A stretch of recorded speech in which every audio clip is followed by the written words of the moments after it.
खासदार असावा तर असा ओमराजे निंबाळकरांसारखा, हे वक्तव्य माझं नव्हे तर महाराष्ट्रातील अनेकांचं आहे.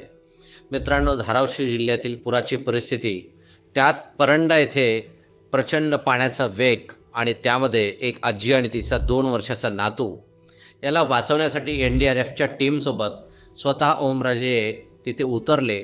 जीवाची पर्वा न करता जीवाची बाजी लावून त्यांनी त्या गळ्यापर्यंत आलेल्या पाण्यामध्ये उतरून त्या आजीला आणि नातवाला सुखरूप बाहेर काढलं.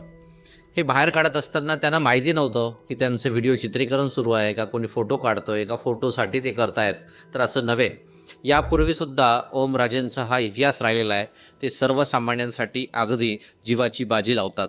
आणि हा व्हिडिओ आणि हा फोटो महाराष्ट्रभर जेव्हा सर्वांपर्यंत पोहोचला तेव्हा एकच वक्तव्य येत होतं, त्यांचं कौतुक होत होतं, खासदार असावा तर असा. मित्रांनो, महाराष्ट्राची किंवा देशाची राजकीय स्थिती इतकी गढूळ झालेली असताना इतक्या सुंदरपणे, इतक्या शुद्धपणे, पारदर्शकपणे एखादा व्यक्ती पुढे येतो, त्याला राजकारणातला कोहिनूर असं आताच एका मोठ्या व्यक्तीने संबोधलेलं आहे.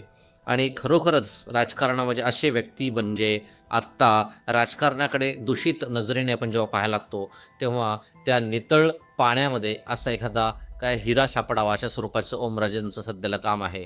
मित्रांनो, खरोखरच दुःखद घटनात्मक परिस्थिती बघितलं तर महाराष्ट्राला तर देशामध्ये खूप मोठ्या प्रमाणामध्ये पूरस्थिती आहे. परंतु या संकटातसुद्धा अशा पद्धतीचे कोहिनूर सापडतात. म्हणूनच ओमराजे निंबाळकर, तुमचं काम, तुमचं कार्य खूप प्रेरणादायी आहे. तुम्ही राजकारणात आहात म्हणून नव्हे, तुम्ही एक चांगला व्यक्ती म्हणून, चांगला माणूस म्हणून सर्वसामान्यांसाठी परिचित आहात. तुमचा नंबर त्या धाराशिव जिल्ह्यातल्या लोकसभा मतदारसंघातल्या प्रत्येकाच्या मोबाईलमध्ये सेव्ह आहे. कोणीही कधीही गरज पडेल तेव्हा तुमची मदत घेतो. म्हणूनच तुम्हाला खरोखरच सॅल्यूट करावं आणि असं म्हणावं लागेल की जीवाची बाजी लावणारे बाजीगर खासदार असावा तर असा ओमराजे निंबाळकरांसारखा, असं म्हणायला हरकत नाही.